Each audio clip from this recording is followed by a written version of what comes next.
Bom, nos vídeos anteriores, nessa unidade, nós começamos com aquele modelo de renda e despesa, a despesa determinando renda, fazendo o mercado de bens e serviços, né, que depois nós chamamos de IS. Na sequência, nós trouxemos o mercado de ativos, com foco no monetário, e desenvolvemos a LM, que criou um modelo de duas equações e duas incógnitas, modelo IS-LM, que nos permitiu, então, passar para a terceira parte aqui da unidade, que foi usar o modelo para avaliar a política monetária e a política fiscal. Então, nós vimos casos que funcionam, que não funcionam, onde a política fiscal funciona melhor, onde a política monetária funciona melhor, e nós vimos as implicações de cada uma dessas políticas para tanto o nível de produto ou renda, quanto para a taxa de juros. Então, isso foi o que nós fizemos até aqui. O que nós vamos fazer agora para terminar a unidade, para terminar essa unidade, é abrir a economia. Então, nós vamos agora discutir aquele mesmo modelo, aquela mesma estrutura. Nossa preocupação continua sendo a política fiscal e monetária, só que agora numa economia aberta, ou seja, uma economia que transaciona com o resto do mundo. Eu vou usar aqui, estou seguindo o livro do Dornbus, né, desde o começo do curso, vou continuar seguindo, que é o primeiro apanhado que ele faz para isso, salvo engano é o capítulo 12, é 11 ou 12, mas eu acho que é o 12, que é o primeiro apanhado que ele faz desse assunto.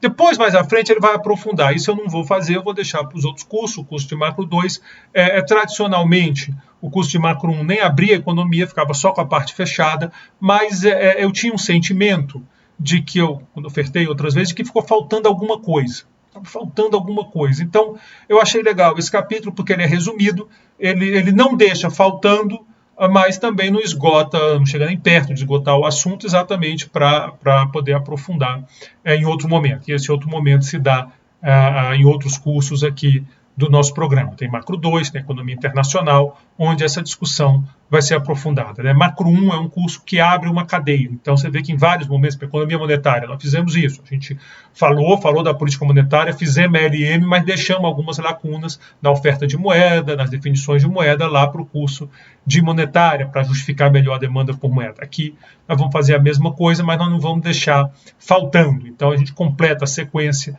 que está lá, eu acho que é a parte 3 do livro, mas termina nesse capítulo de economia aberta, que é o 11 ou 12.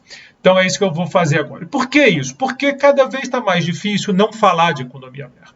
Ano após ano, né, vai ficando mais difícil não falar de economia aberta. Eu entrei aqui na UNB, e aí esse ano vão fazer 20 anos que eu estou na UNB. Eu já dava aula antes, então esse período de tempo vai passando, acho que cada ano desse você vai ver, não dá.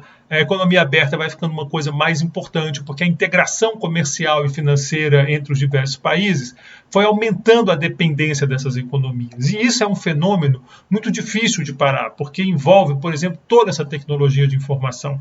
Você imagina que quando eu era estudante, por exemplo, fui fazer meu mestrado lá nos anos 90, lá no Rio de Janeiro, se eu quisesse comprar um livro, o professor dizia, vai comprar um livro tal, livro de microeconomia tal, um livro americano, né, não é editado no Brasil. Era um negócio difícil, era complicado. A gente tinha uma livraria lá no centro do Rio que a gente ia, na Presidente Vargas, Interciência, a gente ia lá. Muitas vezes tinha, se não tivesse, se arriscava uma outra, duas ou três, se não achasse, você tinha que ir na livraria pedir para o cara importar. Isso era um processo demorado e tal, complicado. Hoje você você abre a página lá da Amazon, ou da Cultura, não sei se a Cultura ainda faz isso, ela andou passando dificuldades, ou na livraria que você quiser, marca o livro. Se eles tiverem estoque aqui no Brasil, às vezes ele chega para você na mesma semana, se você estiver em São Paulo no mesmo dia. Isso é a integração comercial aumentando. Lá atrás, precisava de licença para importação. Quando eu fui aplicar para estudar nos Estados Unidos, a gente tinha que pagar as taxas de aplicação das universidades. Pagar. E as universidades não trabalhavam com cartões internacionais. Então, eu lembro que a gente tinha, de novo, estava no Rio, eu morava com os amigos de São Paulo, os três estávamos aplicando, a gente ia na Unesco para comprar bônus da Unesco, para pagar com esses bônus. Que coisa. Hoje em dia você vai na internet, quer dizer, eu imagino, eu não apliquei de novo, mas eu imagino que você abra lá um negócio, preenche, bota o número do seu cartão e já vai na hora, tudo resolvido, né? Não sei se você ainda paga essas applications como aqui, você esperava chegar os documentos, nada disso tem mais. Então isso é integração das economias. Hoje, se você tiver alguns aplicativos aí que o pessoal do mercado financeiro oferece, você consegue comprar ações nos Estados Unidos, você compra Bitcoin, que é um ativo que a gente não sabe nem qual a nacionalidade dele, está aí no mundo virtual.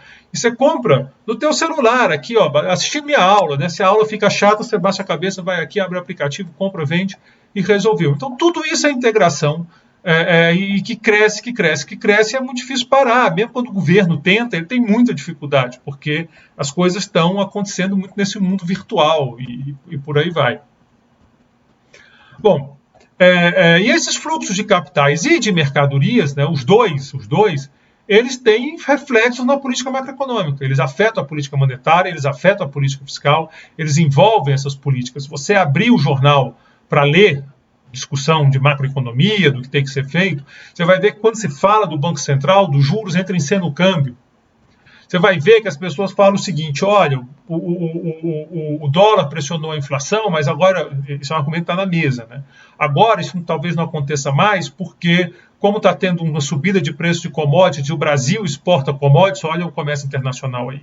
Entra dólar no Brasil e isso segura o câmbio. Então, o efeito da inflação acaba sendo menor. Por exemplo, combustível ele afeta, tem o preço do barril do petróleo, esse é real, está lá, mas tem um lado que é câmbio, né? Então, se você conseguir prender outro, agora pode ser que não, pode ser que você tenha esse aumento de commodities, vem uma força para valorizar o real e diminuir o dólar, mas aí pode acontecer uma outra coisa, por exemplo, um problema fiscal, ou alguma confusão no país que mais que compensa, né? Não é à toa que é atribuído ao professor Mário Henrique Simonsen a frase de que Deus inventou o câmbio para ensinar humildade aos economistas, porque é uma variável difícil de explicar, difícil de prever, difícil a beça de trabalhar. Então, essa é a ideia de falar de economia aberta. Bom, você tem, então, o comércio de bens e serviços. Como é que ele afeta? Né? Parte da produção dos países é exportada para outros países.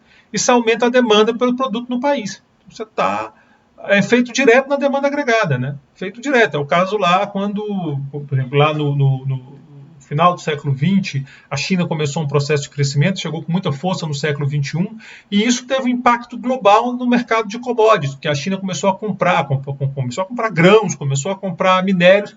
O Brasil e boa parte da América Latina vendem essas coisas, e isso teve um impacto aqui. Isso é um período bom na América Latina em geral, né? Porque você vê, lá vindo de fora, foi uma demanda vindo de fora.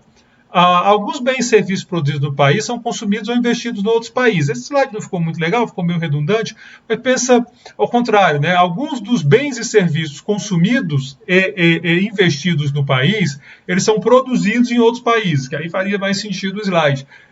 Que também é importante, você também importa, então isso também afeta a economia como um todo. O que acontece com essa renda lá, né? que não foi destinada a bens locais, e sim a bens produzidos em outros países? Tudo isso está na discussão. Por outro lado, no fluxo de capital, você tem esses gestores de carteiras internacionais, né? Pode ser que algum de vocês vá fazer isso na vida. Geralmente, economistas é um emprego que aparece aí para economista. O que esses caras fazem? Esses caras têm uma carteira de investimento e estão ali comprando. Estão comprando títulos, estão comprando ações, estão comprando várias coisas.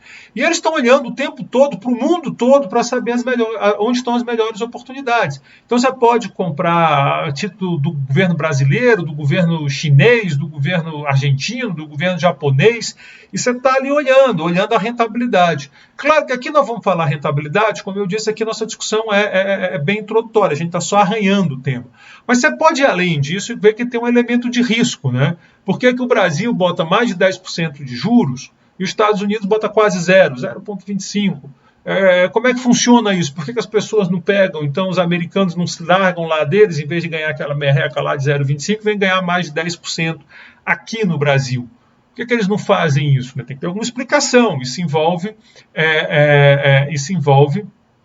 riscos. Qual o risco aqui? O Brasil dá um calote? Também, mas talvez não seja o principal. Um risco muito importante nesse movimento é câmbio. É o risco de câmbio. Pensa o seguinte exemplo. Você e um amigo, vocês são dois americanos trabalhando num banco lá americano, você vai trabalhar lá, está empregado. e você ganhou $100 mil para investir. Tem $100 mil. Dá $1 milhão para ficar mais lento. Você tem $1 milhão para investir. Você e seu amigo. O seu amigo não quis trabalhar muito. Ele botou em título americano. Vou fazer pior ainda, ele botou no colchão. Botou no colchão dele $1 milhão, fechou e disse, daqui a um ano eu tenho $1 milhão. E você disse, não, eu vou ter uma rentabilidade boa, porque quem vai ficar com emprego sou eu. Mostrar que eu sou melhor do que o meu amigo. Aí você veio e disse assim, eu estou vendo que o Brasil está pagando 10%. Vamos arredondar os números. 10% ao ano. Então eu vou fazer o seguinte, eu vou investir lá, que eu vou ganhar 10% e vou me dar bem. Então você chega aqui no Brasil, quanto é que está o câmbio? De novo, só para fazer o exemplo, bota 5. O câmbio está 5. Então está bom. Pega meu $1 milhão, transforma em R$5 milhões. Compra títulos do governo brasileiro, investe. Título seguro, título que não tem risco de calote, não vai ter calote no período, suponho. Daqui a um ano, você tem 5 milhões e 500 mil. Né? Você tinha 5 milhões, agora você tem 5 milhões e 500 mil, porque você ganhou 10%, você ganhou 10% de juros aqui. Se o câmbio continua 5, você transforma esses 5 milhões e 500 mil reais em $1 milhão e 100 mil, né? Então você tinha $1 milhão, transformou em 5 milhões de reais. Esses 5 milhões de reais viraram 5 milhões e 500 mil por causa dos juros, e agora você transforma de novo em dólar, $1 milhão e 100 mil. Chega lá para o chefe e diz, eu consegui ganhar $100 mil em um ano, porque eu fiz essa operação aqui no Brasil. Teu amigo, eu não ganhei nada, você se deu bem, ponto para você. Se estiver disputando um emprego, você talvez fique no lugar dele. Supõe que o câmbio aqui desvalorizou. E só para facilitar minha conta, eu vou fazer um bem exagerado, mas é porque a conta fica mais fácil. Mas vocês vão ver no exemplo que não precisa ser tão exagerado, não. Supõe que o câmbio foi de 5 para 10. Como assim foi de 5 para 10? Foi de 5 para 10, cara. Teve uma crise, uma confusão danada aí, sei lá o que aconteceu. Apareceu um candidato maluco, o Brasil tem essas coisas, América Latina. 5 para 10 é demais, entendeu? Mas já deu 40% aí no ano. Então, chegou. O câmbio está 10. Você tem 5 milhões e 500 mil reais. Foi seu contrato. Você comprou 5 milhões de reais para receber 5 milhões e 500 mil. O Brasil te pagou os 5 milhões e 500 mil. Você não tomou cano, não. Você recebeu. Só que esses 5 milhões e 500 mil, com câmbio de 10, eles só valem $550 mil. Então você chegou lá no teu patrão com $550 mil. E o teu amigo que não fez nada, ficou olhando o dinheiro, tem $1 milhão. Na verdade, os dois mandaram mal, porque o teu amigo devia ter arranjado um investimento decente. Mas você ficou muito pior. Onde que foi o problema? No câmbio. Olha o câmbio. Olha o câmbio fazendo desgraça, né? Logo essa variável tão difícil de prever, que nos ensina humildade, né, para a gente saber que a gente erra muito, ela é tão importante numa decisão dessas. Então você está olhando o tempo todo. Então tem macroeconomista nesses bancos, quase todo banco de investimento tem seu time de macroeconomista, porque é importante essas variáveis, juros, câmbio, afeta o retorno do banco. Então, porque a turma aí de vocês que ficarem na área de macro tem aí uma possibilidade. É um tipo de trabalho que vocês podem exercer. Claro que aí vão ter que estudar um pouco de finanças, porque para saber desenhar as aplicações, fazer o balanço de risco retorno, mas a macro também está conversando aí. Bom, esse movimento de capitais interligando, né, quer dizer, você podendo comprar ativos nos Estados Unidos e em outros países, esse movimento de capitais ele tem efeito na renda de um país, na taxa de câmbio e na habilidade da política monetária para afetar a taxa de juros, né? Já que, por exemplo, supõe que o Fed, o Banco Central Americano, ele está apontando aí um ciclo de subida de juros. Supõe que a taxa de juros nos Estados Unidos chegue a 5%. Não estou dizendo que vai chegar, não. Só supondo, de novo, número redondo com meus exemplos. Se a taxa de juros nos Estados Unidos é 5%, supõe agora que o Banco Central do Brasil resolve botar a taxa de juros aqui a 2%, como botou em 2020. O que vai acontecer? Se numa economia fechada, era uma história. Se numa economia aberta, vai aparecer um problema aí que talvez ninguém queira deixar dinheiro no Brasil a 2, se pode deixar nos Estados Unidos a 5, porque o dólar é uma moeda muito mais confiável do que o real. Então é uma bomba. Então esse fluxo de capital, ele está influenciando a própria política monetária. Ele pode estar travando a política monetária do que o Banco Central gostaria de implementar. Então ele é muito importante. Esse fluxo de capitais, yield e comércio, né, os dois fluxos são muito importantes. Bom, o Balanço de pagamentos é o registro das transações dos residentes de um país com o resto do mundo. Então, você registra no balanço de pagamentos. Ele tem duas contas, a conta corrente, ela pega o comércio de bens e serviços, bem como pagamentos e transferências, né? Os serviços incluem fretes, pagamentos de direitos autorais, juros e lucros. É comum diferenciar, às vezes, o serviço fator e não fator. Então, o serviço fator é exatamente o mesmo, juros, que está remunerando fator de produção. Não é? O não fator, às vezes um turismo, uma coisa assim, que pode gerar algum serviço. Geralmente, serviço é consumido no próprio país. Né? Você pode tentar imaginar uma situação aí bem atípica e tal. Tem o turismo que não é tão atípico. É muito comum o turista. O brasileiro vai lá na Disneyland e consome lá, né, o turismo. Então, é o dólar saindo do Brasil para consumir um serviço nos Estados Unidos. Então, mas assim, então pega isso, né, essa parte dos bens propriamente dito, pegando aí é o que a gente chama de balanço comercial. Quando fecha tudo, e principalmente juros e lucros é importante, né? Dos anos 60, remessa de lucros, aquela discussão toda, né? O João Goulart, vamos proibir a remessa de lucros, não vamos proibir a remessa de lucro. Essa discussão a gente chama de conta corrente. Na outra ponta está a conta capital.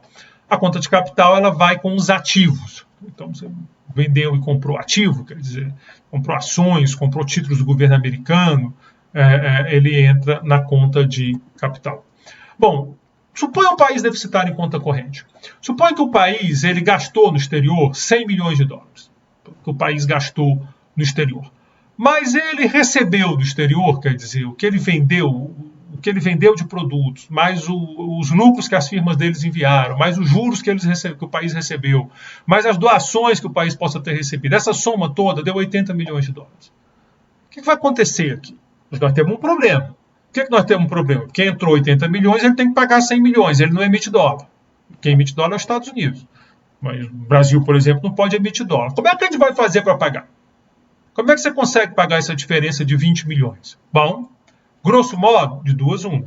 Ou o Brasil vai vender ativos que possui, por exemplo, o Brasil possui reservas, aí você vende ali títulos do governo americano, ouro, você vende essas coisas, vendeu 20 milhões de dólares, pronto, pagou seus compromissos. Ou, especialmente importante aqui são as reservas. O Banco Central ele gerencia uma quantidade grande de reservas exatamente para não ter esse sufoco. Então, se der um desequilíbrio grande na conta corrente, o Banco Central está pronto para cobrir esse rombo. Por isso que é importante o Banco Central ter um volume razoável de reservas. Claro que isso tem um custo, mas tem um benefício que é exatamente não deixar o país tão vulnerável. Caso ele não tenha reserva, ele vai ter que pedir dinheiro emprestado. Vai ter que pedir dólar emprestado. Ele vai ter que chegar em alguém que tem dólar, me empresta dólar, porque eu tenho que pagar 100 milhões, eu só tenho 80 milhões de dólares, então você vai ter que me emprestar. No passado, isso foi motivo de grandes crises. O país não ter dólar para poder honrar, ou libra, né, ou a moeda da época, para honrar seus compromissos internacionais. Quando acabou a Segunda Guerra Mundial, houve um grande acordo entre os países para redesenhar uma ordem econômica mundial, e o acordo de Bretton Woods, que aconteceu nesse lugar, e uma das coisas que saiu de lá foi o FMI. O que é o FMI? O Fundo Monetário Internacional. O FMI ele existe exatamente para um país que está nessa situação. O país não tem como pagar seus compromissos externos, ele não tem dólar suficiente, ele não tem reservas, ele não tem como se livrar de ativos, para vender ativos para conseguir esses dólares, ou é muito difícil, e ele não está conseguindo ninguém que empreste dinheiro para ele, porque ele óbvio, o país está nessa situação, a Argentina vive entrando nessa confusão. Então, o cara não está conseguindo pagar o que deve, sou eu que vou emprestar para ele. Que ideia, né? Então, o FMI é o cara que vai lá e empresta. Mas tá bom, eu empresto. Ele foi criado para isso, para atender países em dificuldade.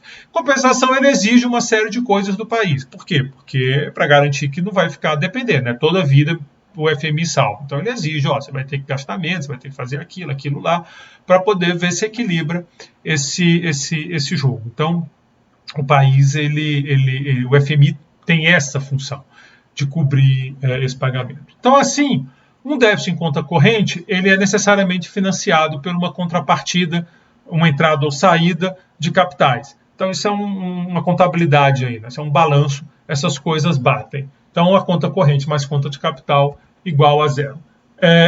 Tem algumas divergências, tem problema de discrepância estatística e tal, mas você vê que há alguns anos bate direitinho, né, que fechou zero. Repara nessas duas, deixa eu botar meu óculos, repara nessas duas linhas aqui, reservas e déficit do balanço do pagamento. Aí você vai dizer, mas como déficit do balanço do pagamento? A gente acabou de dizer que não tem déficit do balanço do pagamento, que ele está sempre, quando você soma, dá zero. É porque normalmente a gente, quando fala déficit do balanço do pagamento, a gente está falando das reservas. A gente está falando do que acontece com as reservas, tá certo? As reservas. Porque é isso, se o Brasil precisa mandar mais dólar do que ele recebe, as reservas ajustam. Então, as reservas são as variáveis que ajustam no final do dia o que está acontecendo. Então, você pode ver que bate, né? Essa linha aqui, na realidade, é igual a essa linha aqui, porque elas pegam, né, a linha ativos das reservas totais então, um positivo para os ativos implica uma diminuição das reservas, tá certo? Então, é isso que está acontecendo. O que acontece aqui? O fluxo de capital privado foi 628, o saldo de conta corrente menos 631, então 2,8 entrou de reserva para cobrir essa diferença. Então, esse é o mecanismo que funciona, é assim que funciona na prática. Então, muito embora essa equação vale, está lá no livro, vocês podem ver, não estou inventando, não. É muito comum usar a expressão do déficit fazendo referência à variação nas reservas. O Brasil, recentemente, teve uma grande saída de dólares ali, né, na pandemia, né, aquela confusão toda. Eu acho que os juros estavam muito baixos. E aí, o que significa isso? As reservas estavam indo embora. Como o Brasil tem um volume muito grande de reservas, né, o Banco Central tem centenas de bilhões de dólares, 300 e tantos bilhões de dólares, ele segurou o tranco e a coisa não foi para o espaço. Mas sempre assusta, sempre dá nervoso, porque o fluxo é muito grande. Então, se você tem realmente uma corrida lá nos 90, aí lá no 98, 99, aí a coisa fica feia mesmo com muita reserva. Bom, a taxa de câmbio, nós já falamos dela aqui, né? Todo mundo sabe que a taxa de câmbio é um termo que circula, né, o tempo todo. Quanto é que está valendo aí o dólar, né? Aí você diz R$5 e um pouquinho. Agora com a guerra aí da Ucrânia, a coisa ficou um pouco pior. A taxa de câmbio é o preço de uma moeda em termos de outra moeda. No dia 24/2 de 2022, eram necessários R$5,12. Eu boto isso porque está mudando muito, então eu peguei no dia para fazer aqui, para comprar $1. Então, são necessários R$5,12 para comprar $1. Isso quer dizer que a taxa de câmbio, esse Ezinho minúsculo denota a taxa de câmbio, é 5,12. Então, quando eu falar a taxa de câmbio é 5,12, quer dizer que são necessários R$5,12 para comprar $1. É assim que se fala no Brasil. É assim que se fala no Brasil. Por exemplo, como é que funciona isso? Se você tem um Big Mac que custa $6 nos Estados Unidos, o valor desse Big Mac em real é R$30,72. É só multiplicar por 5,12. Você multiplica por 5,12, você tem esse 30,72. Por curiosidade, em dezembro de 2021, o Big Mac custava $5,81 nos Estados Unidos e no Brasil custava R$22,90. Então, quanto custava o Big Mac lá em dezembro? Eu não botei nos Estados Unidos, mas dólar é nos Estados Unidos, né? Então, custava $5,81 nos Estados Unidos e R$22,90. A taxa de câmbio era 5,31 em dezembro. Tá volátil a taxa de câmbio, sobe, desce. Isso aqui é de dezembro. Pegar a média lá de dezembro. Ou seja, eu não sei se é a média ou final, mas dezembro é o dado que está lá. Ou seja, o preço do Big Mac americano, transformado em reais, daria R$30,85. Mais caro do que o que está no Brasil. Mais caro do que está. Olha que coisa. Não é? Quer dizer, as pessoas dizem, então vale a pena ir no Brasil comprar um Big Mac? Óbvio que não, né? O negócio acontece, não vai sair disso, oh meu Deus, você está lá em Nova York, né? Vamos ali no Big Mac, Ih, cara, eu acho que lá em São Paulo está mais barato, vamos lá.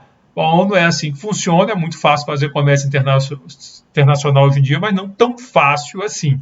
Então, essas diferenças, elas podem persistir por um tempo. No longo prazo, espera-se que equilibre, nós vamos já falar sobre isso, mas nem sempre funciona assim não.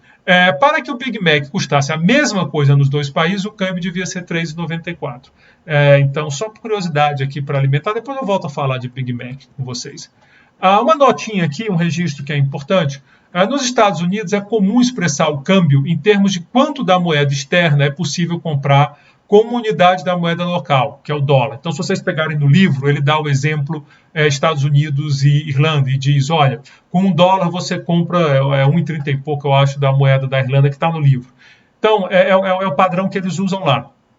Né? Da moeda local, no caso o dólar, para a quantidade da moeda do outro país. Aqui no Brasil, a gente fala diferente. A gente também usa $1, só que o dólar é a moeda externa para a gente. Então a gente vê assim, quanto da moeda local eu preciso para comprar uma unidade da moeda externa. Então quando você fala o câmbio em relação ao euro, você sempre vai falar, eu preciso de tantos reais para comprar um euro, eu preciso de tantos reais para comprar um peso. É sempre assim que a gente fala o câmbio, é um pouco ao contrário. Isso pode dar uma confusãozinha quando vocês estiverem lendo livros de macro, por exemplo, que são escritos nos Estados Unidos. Então, se a gente usasse o padrão americano, no lugar de dizer que $1 custa R$ 5,12, como nós fazemos, nós diríamos que com R$1 é possível comprar $0,195. Fica meio óbvio porque que a gente faz assim, né? Porque fica trabalhoso a beça. Imagina, 0,95, aí variou 0, daqui a pouco está na quarta casa decimal. Então, fica mais lógico que a gente faz. Mas isso pode dar uma confusãozinha. Por exemplo, quando o câmbio sobe, quando o câmbio aumenta, a moeda brasileira, aqui no Brasil, ela está depreciando. Parece que fica um pouco anti-intuitivo, né? Porque aumenta devia ser apreciar, mas não é não. Quando o câmbio aumenta, repare que é preciso mais reais para comprar $1. Ou seja, o real está valendo menos, está depreciando. E vice-versa. Quando o câmbio cai aqui no Brasil, você precisa de menos reais para comprar $1. Ou seja, o real está apreciando. Então, dá esse tipo de ruídozinho. Bom, tem vários regimes de câmbio. Os dois paradigmas que tem, então as duas referências que tem é o regime de câmbio fixo. Nesse regime, o Banco Central ele está disposto, muitas vezes ele é obrigado a vender e comprar reais em preços fixos em relação a outra moeda. Então tem alguma regra que diz, olha, R$5 compra $1. Então, o Banco Central ele tem que garantir esse preço. Ele tem que garantir. Vou estar disposto a ser gentil. Ele tem que garantir que com R$5 você compra $1. Ele tem em que sentido? De um compromisso.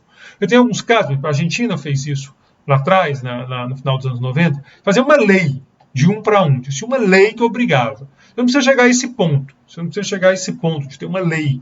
Mas você tem algum dispositivo, algum normativo que o Banco Central, muitas vezes o próprio Banco Central que controla isso. Então ele pode mudar em algum momento, mas isso tem um impacto na economia, essa mudança. Então o câmbio fixo é isso. O câmbio está lá, aquele valor, aquele preço de uma moeda em relação a outra não se mexe, e o Banco Central ele entra no mercado comprando e vendendo para garantir que esse preço vai acontecer.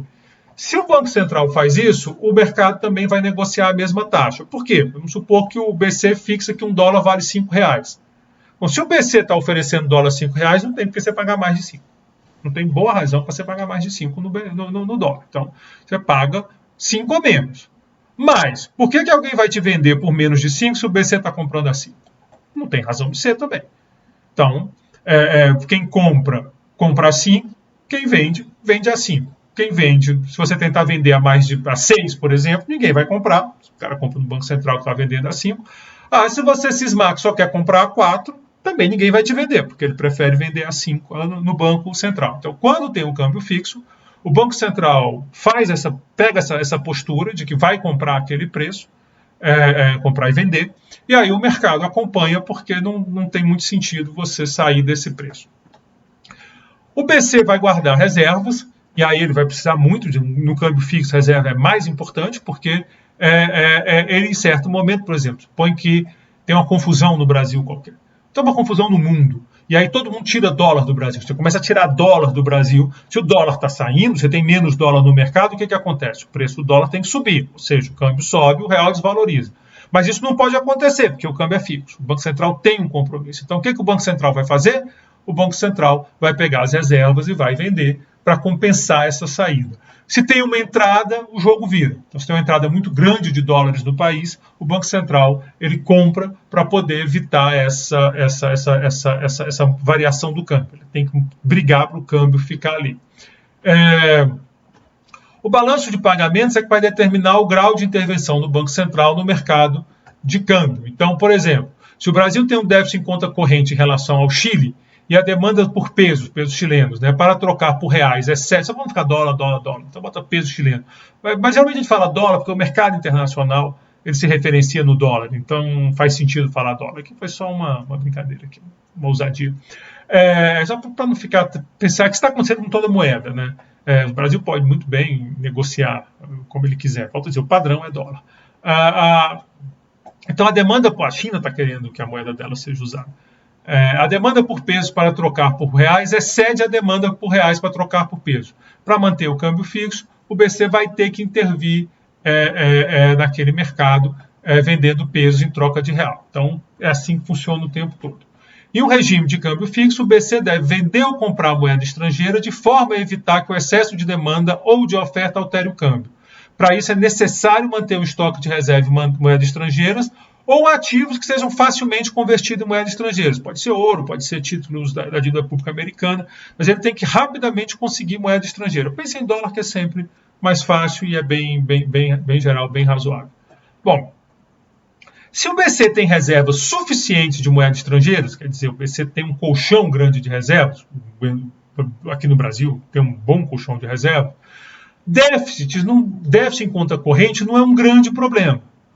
Quer dizer, tem um déficit em conta corrente, dá um déficit aqui de 10 milhões, o BC tem, sei quantos bilhões. Cara, tá tranquilo. O BC vai pegar 10 milhões e vai cobrir aquele déficit. Então, o sistema vai funcionando. Porém, se o país começa a ter seguidos déficits, a reserva começa a ficar muito baixa, o BC pode perder as condições de defender aqui, entre aspas, mas defender a taxa de câmbio. O que é defender a taxa de câmbio? É entrar no mercado vendendo dólar para poder segurar aquela taxa. Então, o BC começa a perder essa condição, porque ele vai perdendo reserva, ele vai ficando sem ter de onde tirar, ele eventualmente pode recorrer ao FMI, mas demora, é complicado, e se as pessoas estão vendo que está acabando a reserva, elas começam a tirar o dinheiro delas, então vai criando uma bola de neve, é um problema. Nesse tipo de caso, o mais provável é que antes de chegar nessa situação, o BC anuncia uma desvalorização da moeda. Então o BC diz, olha, gente, lembra que eu dizia que eu ia negociar dólar a 5? Pois é, agora eu vou negociar a 7. Então, isso é uma desvalorização da moeda. Isso tem impacto na economia. No regime de câmbio fixo, isso às vezes é problemático. Nós tivemos aqui, nos países emergentes, o Brasil não foi exceção, na virada do século, uma onda de crises desse tipo, onde os bancos centrais ficaram sem condição de defender aquela taxa. Aqui no Brasil, o câmbio não era exatamente fixo, era o que se chama de um regime de bandas. Então, o Banco Central dizia o máximo e o mínimo. Ele dizia, olha, vamos pegar valores razoáveis para hoje, o Banco Central diz, olha, o câmbio vai ficar entre 4 e 6. 4 eu estou sendo bem gentil, mas vai lá, 4 e 6. Então está entre 4 e 6 o câmbio. Aqui, enquanto estiver entre 4 e 6, eu não estou intervindo, eu vou ficar na minha. Agora, bateu em 6, eu começo a vender, bateu em 4, eu começo a comprar. Então era assim. Só que como o Brasil as pessoas estavam preocupadas, colou no 6. Então, na prática, era quase um câmbio fixo e o Banco Central começa a ter dificuldade. Isso aconteceu no México um pouco antes, aconteceu na Ásia, em vários países da Ásia, foi a crise dos emergentes, foi esses grandes movimentos de câmbio, os ataques especulativos que se chamavam na época. Né? Eu lembro bem que nessa época foi quando estava tendo a mudança do primeiro para o segundo governo do Fernando Henrique. O presidente do Banco Central do Brasil era o Gustavo Franco, e o Gustavo Franco ele se empenhou até o limite, literalmente até o limite, para defender, nesse sentido aqui, o câmbio brasileiro, sem admitir uma grande desvalorização do real. E a The Economist, a revista inglesa, famosa, ela saiu com um comentário que era: ninguém deve duvidar do compromisso do Gustavo Franco, né, do Mr. Franco, em defender o real. Ele não vai permitir essa desvalorização. Porém, e aí vem o sarcasmo típico dos ingleses, né? Porém, é saudável duvidar se o Gustavo Franco vai continuar muito tempo na presidência do Banco Central do Brasil. Ou seja, ele não desvaloriza, mas podem tirá-lo, que foi exatamente o que aconteceu. Quer dizer, o Gustavo Franco saiu do Banco Central, entrou um outro presidente, aí foi uma confusão, uma lambança e tal. Aí inventou uma banda diagonal endógena, que a banda ia se ajustando. A confusão, aí chegou o Armínio Fraga. O Armínio Fraga disse, sabe uma coisa? Não tem mais câmbio fixo. O câmbio agora é flexível. Fez o tripé macroeconômico. Câmbio flexível, superávit fiscal e metas de inflação. Isso né? Só para contextualizar na história como é que funcionam essas coisas. Então, o regime de câmbio fixo tem esse problema. Quando está tudo funcionando, o Banco Central tem reserva, as pessoas entendem, o sistema vai rodando. mas de vez em quando dá esse tipo de crise, o Banco Central ele é obrigado a defender e às vezes defender fica impossível. O Brasil, nessa época dos anos 90, chegou a taxa de juros, salvo engano, a mais de 40% a Selic, porque tinha que atrair capital para poder defender, né? Senão a coisa desandava. Bom, em um regime de câmbio flexível, na outra ponta, é o outro extremo, o BC permite que a taxa de câmbio se ajuste para equilibrar a oferta e demanda de moeda estrangeira. Estritamente falando, num regime desse tipo, nem precisava de reserva. O BC não tem nada a ver com isso. O câmbio vai passar de 10. Isso eu conheço. Não é meu problema. Meu problema é a inflação. Eu vou olhar para a inflação. Se esse negócio ameaçar a inflação, eu vou me mexer. Se não ameaçar a inflação, eu não estou nem aí. Meu problema não é o câmbio. É claro que isso é um caso extremo, porque tem muito na realidade, é o sistema de flutuação suja ou flutuação administrada, que o BC ele deixa flutuar, mas quando a coisa começa a ficar muito tensa, ele entra em campo. É o que o Brasil faz, por exemplo. Aqui a gente tem campo flexível, mas de vez em quando o BC, opa, isso aqui está ficando nervoso, deixa eu dar uma mexida, e aí o Banco Central tem as reservas dele, tranquilo, e as pessoas veem. Esse Banco Central aí não deixa controlar. Não. Mas vamos falar como nós fizemos fixo, o paradigma, quer dizer, a referência, né, o caso puro, aqui vamos falar do caso puro também. Se muitos dólares entram no Brasil, talvez em busca de juros atrativos, né? Se o Brasil eleva juros, isso aconteceu por maior parte da história do Brasil no século XXI é assim, ou por conta de um boom de commodities, os produtos que o Brasil vende sobem de preço. Entra muito dólar. O preço do dólar em reais, que é a taxa de câmbio, deve cair. Se muitos dólares saem do Brasil, deve ocorrer o contrário. Eu fico botando esses deves por causa daquela história do câmbio, que é uma variável desgraçada. Então, às vezes você tem dólar entrando, mas o efeito é outro, porque tem uma incerteza, tem um risco, e a coisa vai longe. Bom, então esse é o regime câmbio flexível. Bem mais simples, né? Bem mais simples. Você tem vários debates e tal. Nos anos 60, nos anos 70, teve muito dessa discussão. Alguns dizem que o regime de câmbio fixo ele tem uma vantagem, que ele disciplina o Banco Central. Porque, presta atenção, se o Banco Central tem que defender uma taxa de câmbio, ele não pode sair imprimindo a moeda dele como se não houvesse amanhã, porque senão fica depois quase impossível defender o câmbio. Isso aconteceu na Argentina, lá na virada do século. Outros dizem que compensação gera essas instabilidades, ainda mais quando o pessoal do mercado descobriu que pode induzir isso, que são os famosos ataques especulativos. Bom, uma teoria popular para explicar a taxa de câmbio diz que no longo prazo a taxa de câmbio entre dois países é tal que o poder de compra é determinada pelo poder de compra relativo da moeda em cada país. Duas moedas estão em paridade de poder de compra, PPP, aqui em português se fala PPC, em inglês a sigla é PPP, Power Purchase Parity, em português paridade de poder de compra. Quando uma unidade da moeda doméstica compra a mesma cesta de bens nos dois países. Então, você tem o que você compra num país ou no outro, claro, você ajusta pelo câmbio, dá o mesmo. Então, unidade corrigida pelo câmbio. Então, o poder de compra relativo, ele é medido pela taxa real de câmbio entre os dois países. Então, que é a taxa nominal, multiplicado pelo preço no exterior, que eu estou chamando de PF, dividido pelo preço no Brasil, no país local, né? No nosso caso é o Brasil. Isso é a taxa real de câmbio. Se R igual a 1, é a paridade do poder de compra. Por isso que eu disse compra, mas ajustado pelo câmbio. Ali o slide engoliu. Se R é maior do que 1, os bens no exterior estão mais caros do que no país. Se R é menor do que 1, os bens no exterior estão mais baratos do que no país. Então a ideia é que a longo prazo tende R para 1. Tem muito ruído, não é tão trivial isso, mas é uma das ideias. Como eu disse, é muito difícil explicar câmbio, é muito difícil, esses modelos costumam ser bem limitados. Voltando ao exemplo do Big Mac, e por que esse exemplo?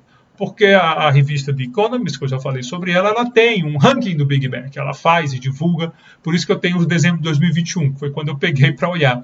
Ela bota lá o câmbio em cada país e o valor do Big Mac. É uma brincadeira, uma coisa meio divertida, mas assim, o Big Mac ele tem muita coisa, né? Ele tem a carne, tem o trigo, ele consome energia para fazer, tem salário, e geralmente é o salário mínimo, é o salário baixo do país, então não deixa de ser um reflexo dos custos do país. Então, voltando a dezembro de 2021, o PF é 5,81, que era o preço do Big Mac nos Estados Unidos. Eu estou pensando na cesta do Big Mac, né? P era 22,90, que é o do Brasil, e câmbio é 5,31. Então, qual é a taxa real de câmbio do Big Mac? Big Mac Brasil e Estados Unidos, 5,31, né? Taxa real de câmbio tem que ser sempre um país contra o outro, porque você está ajustando pelo preço nos países. 5,31 vezes 5,81 dividido por 22,90 é igual a 1,35, maior do que 1 nós tínhamos visto. O Big Mac lá está mais caro do que no Brasil. Mas aí é que vem os problemas. Você tem... Se fosse sem custo transacionar, tinha que ser igual. Porque senão ninguém ia comprar nos Estados Unidos, que é mais caro. Mas não é assim que funciona. Você está nos Estados Unidos, você não vem no Brasil comprar um Big Mac. Não tem o menor sentido isso. Então, acaba permanecendo essas diferenças. Bom, tem o livro, ele mostra uns dados que eu achei legal trazer. Tá no livro, é gráfico do livro. Esses gráficos azuisinhos, bonitinhos, é sempre do livro, porque a gente tem acesso. Na página lá, deixa os professores pegarem. Então, dados de muito longo prazo, mas muito mesmo, muitos séculos, da taxa de câmbio real, da cevada, né? A gente fez Big Mac, Brasil e Estados Unidos. Aqui é cevada, Holanda e Inglaterra, ilustram um pouco essa tendência à paridade, mas que desvios são muito longos, muito tempo. Então está aqui a taxa. Se vocês olharem, a taxa está pegando mais ou menos 700 anos. Vai ser 1400, 1950, coisa bem diante de 1400, talvez 1350, coisa aberta que tem aqui, né, de dado. E o que você vê é isso, ó, você vê que ele vai e volta, depois ele sobe, ele volta, ele não vai embora, ele tem uma flutuação, mas muito longo, por exemplo, aqui de 1650, 100 anos acima, 100 anos acima. Né? Então você tem esses movimentos longuíssimos, então pode ser que funcione muito no longo prazo. Isso é uma desgraça, mas eu acho legal, uma ilustração bacana desse princípio. Bom, vou parar esse vídeo aqui, porque agora nós vamos incorporar isso no modelo ISLM. Nós estamos com 40 minutos, é aquele nosso objetivo, 40, 45. Então eu paro o vídeo aqui e aí no próximo vídeo eu começo a incorporar no modelo ISLM. Muito obrigado pela atenção de vocês e até o nosso próximo encontro.